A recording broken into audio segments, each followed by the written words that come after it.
Kamusta? Welcome sa Recap PH, kung saan nagre-recap tayo ng mga paborito nating manhwa, manhwa, at manga. Samahan niyo akong magbalik tanaw sa mga astig na pangyayari sa mundo ng comics, at tumuklas ng mga bago nating magiging paborito. Huwag kalimutang mag-subscribe para lagi kang una at updated sa mga bagong video. Simulan na natin.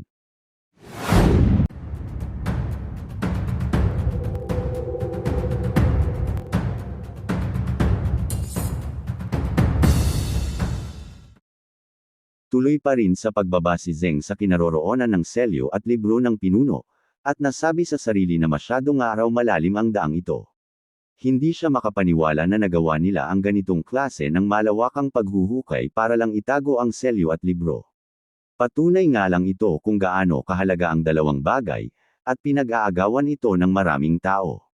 Hindi nga raw masama kung mapapasakamay niya ang mga ito, lalo na't nalaman niya ng hindi epektibo ang kapangyarihan ng demonyong monghe kay Escort Gam.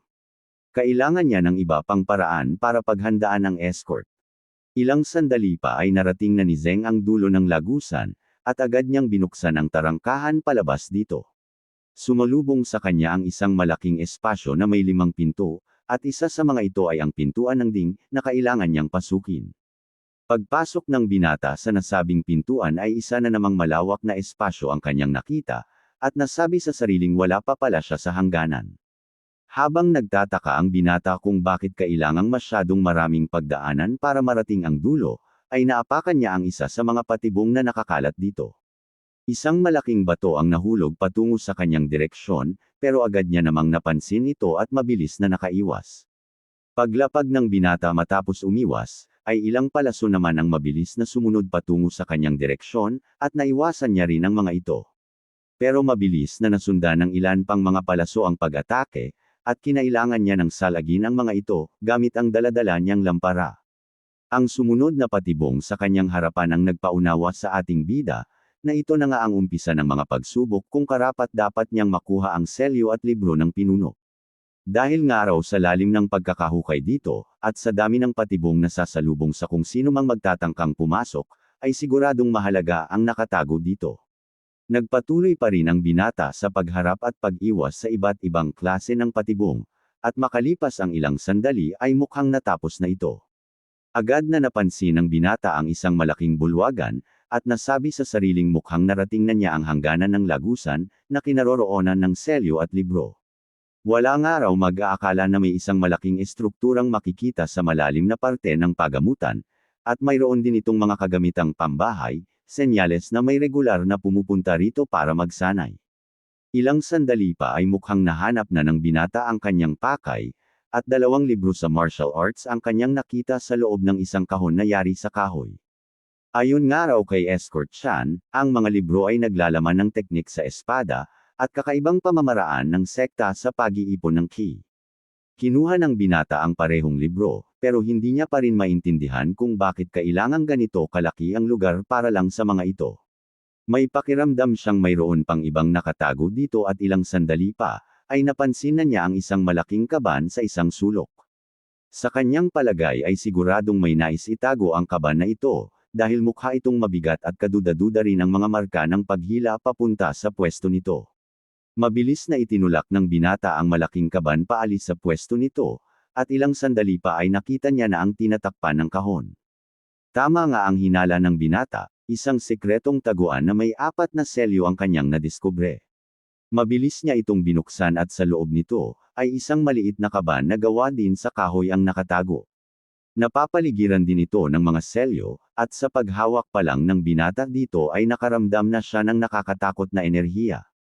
Isa-isang inalis ng binata ang mga selyo sa paligid nito, at sinabi sa sariling hindi isang sekretong libro sa martial arts ang laman nito, kundi isang bagay na karapat-dapat lang na itago. Nang maalis niya na ang lahat ng selyo at mabuksan ang kaban, ay agad na namatay ang ilaw na galing sa kanyang lampara.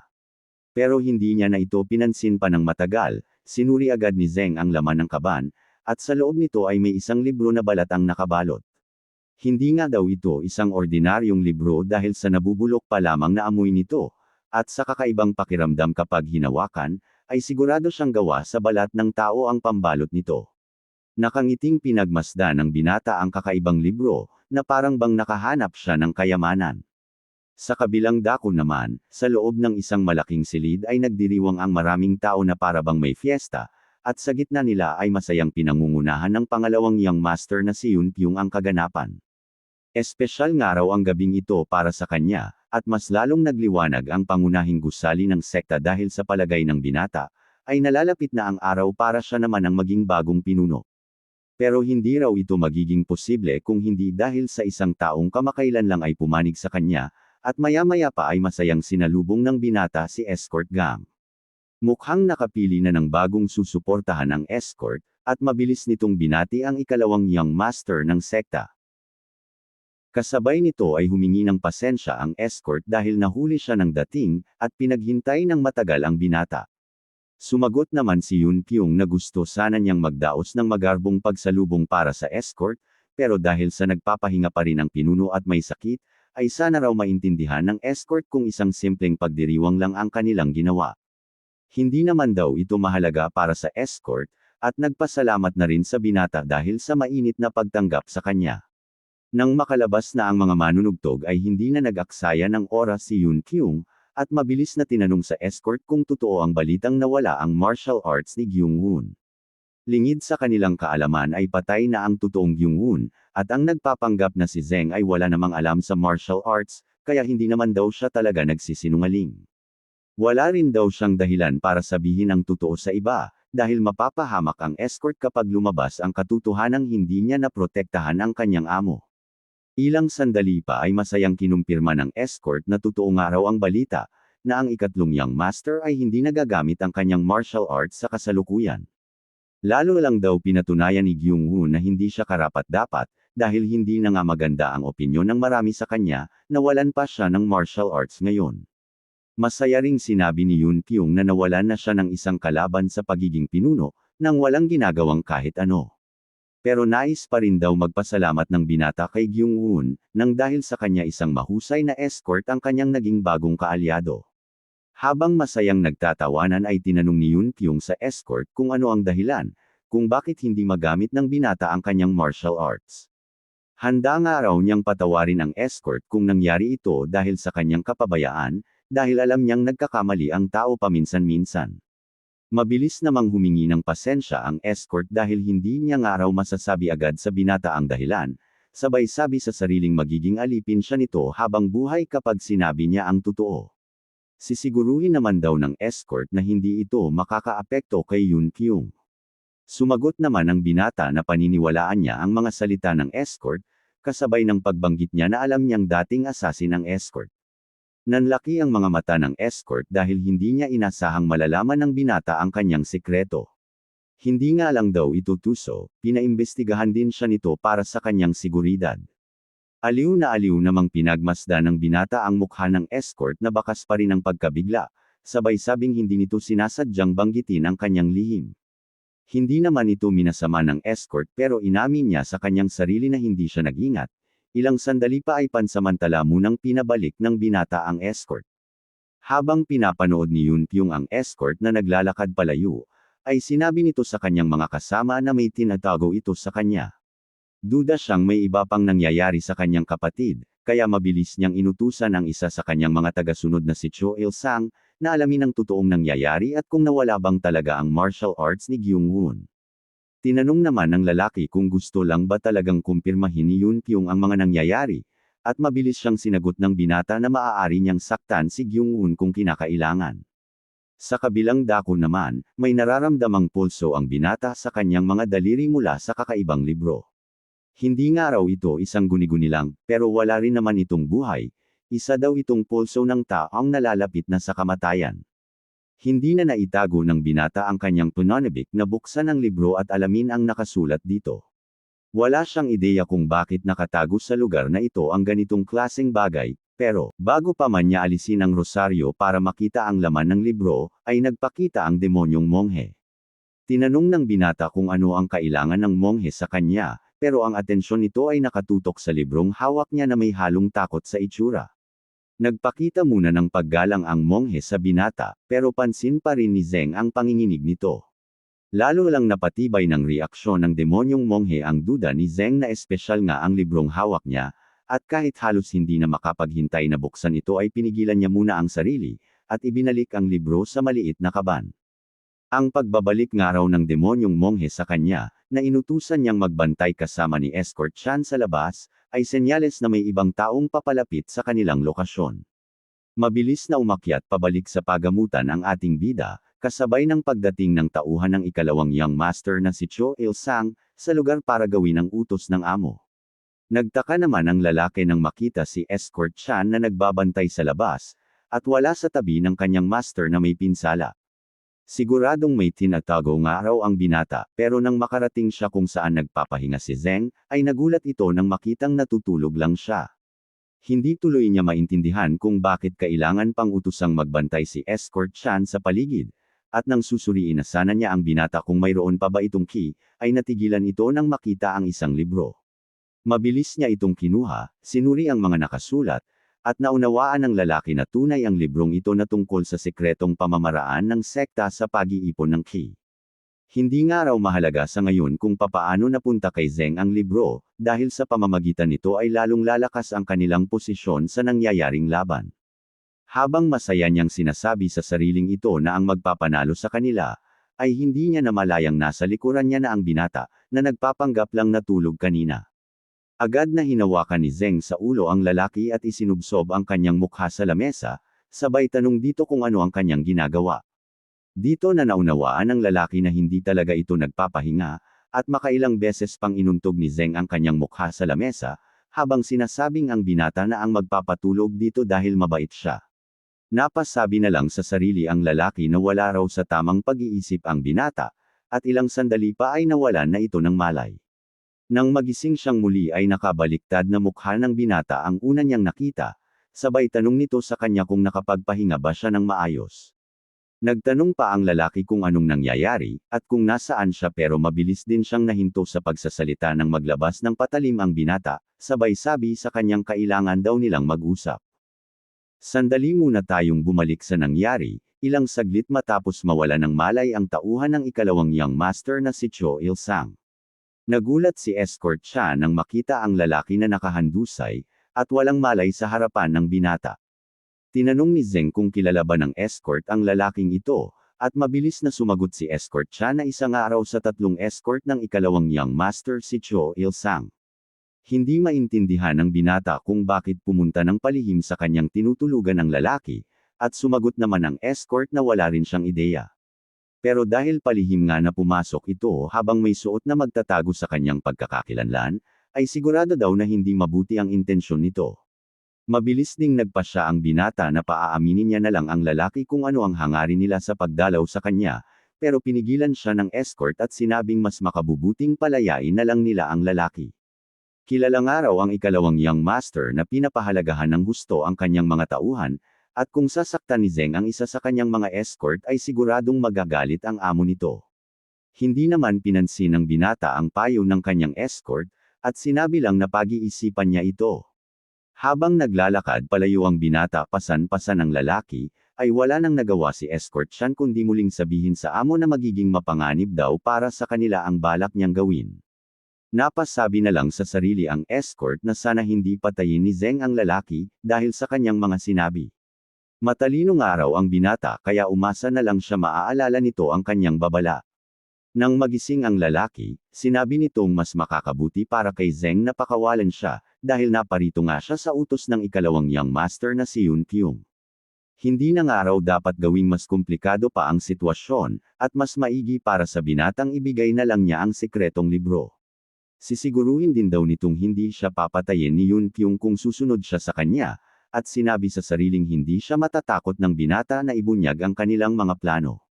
Sumagot naman si Zeng na totoo ngang malaki ang pagpapahalaga ni Yun Kyung sa kanyang mga tauhan, dahil sa ipinakitang tiwala ng lalaki sa kanyang amo kahit hindi maganda ang kanyang sitwasyon. Ilang sandali pa ay tumayo na ang binata, hawak ang kanyang patalim ay mabilis na pumunta sa likuran ng lalaki sabay sabing pakakawalan niya na ito. Tama nga raw ang naging desisyon ng binata ayon sa lalaki, at siya na daw ang bahala sa kanya pero sandali siyang nahinto sa pagsasalita nang mapansing nawawala ang isa sa kanyang mga daliri. Ilang sandali pa, nakangiting tinanong ng binata sa lalaki kung kaninong daliri ang hawak niya. Nagtataka naman ang lalaki kung bakit hindi man lang niya naramdaman na pinutol na pala ng binata ang kanyang daliri, bukod pa rito hindi niya rin magamit o maramdaman man lang ang kanyang ki. Hindi rin nagtagal ang pagtataka ng lalaki at sinagot din siya ng binata na para bang alam nito ang tumatakbo sa kanyang isipan. Gumamit nga raw siya ng pampamanhid na lason galing sa pagamutan, at hindi raw makakaramdam ng kahit ano ang lalaki mula sa kanyang leeg paibaba, sa susunod na 2 oras. May mga katanungan ang binata sa lalaki at kung hindi raw nito masasagot, ay puputulan niya ang mga daliri nito sa bawat segundong lilipas.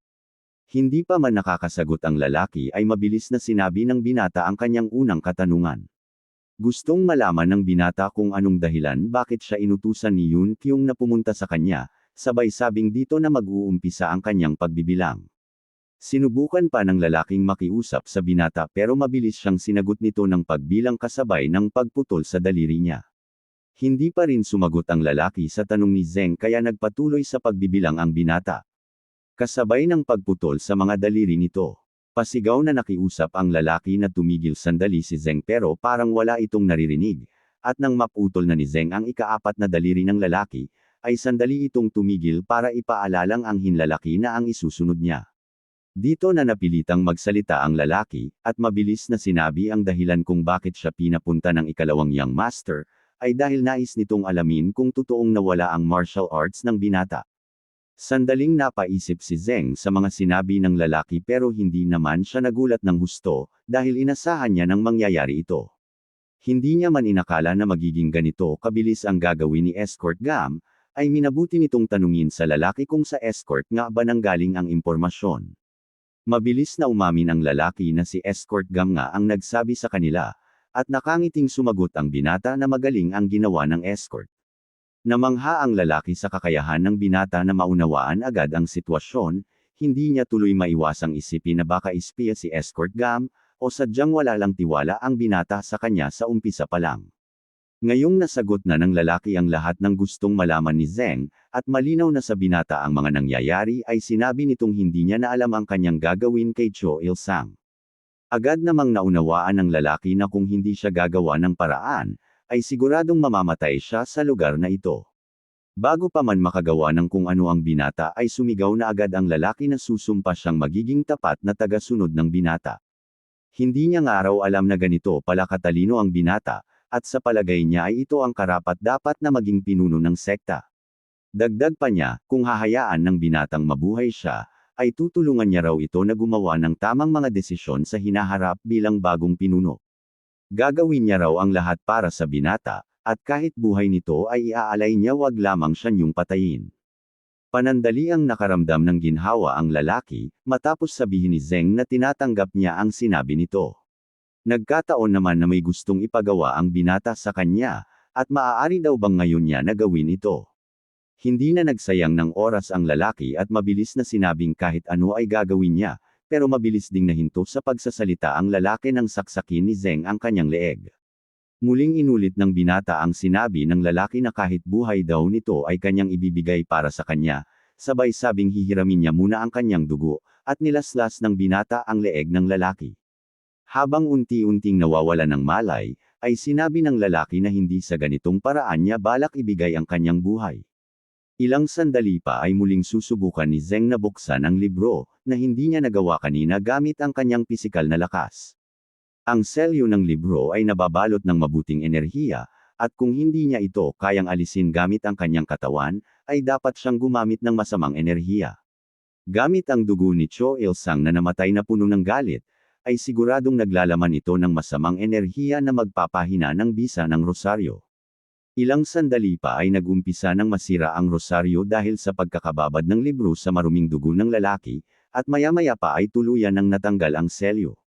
Habang pinapanood ng binata ang nangyayari, ay unti-unting umapaw ang dugo na nanggagaling sa libro, at mabilis na kumalat sa paligid.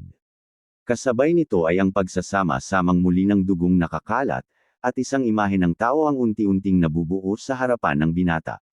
Maya-maya pa ay isang malakas na liwanag ang lumabas sa imahe, na para bang sinasabi nitong handa na siyang magpakita sa nagpalaya sa kanya. Hindi naman makapaniwala ang binata sa kanyang nakikita, dahil bukod sa dugong nakakalat sa paligid ay isang babaeng nakasuot ng magarbo at kulay pulang damit, ang naglalakad papalapit sa kanya. Isang magandang binibini na may kulay pulang mata, at dilaw na buhok ang lumabas mula sa nakaselyong libro kanina. At dito muna natin panandaliang tatapusin ang ating video. Maraming salamat sa panunood hanggang huli. Huwag kalimutang mag-subscribe para sa mga susunod pang kabanata ng ating serye. Hanggang sa susunod na video.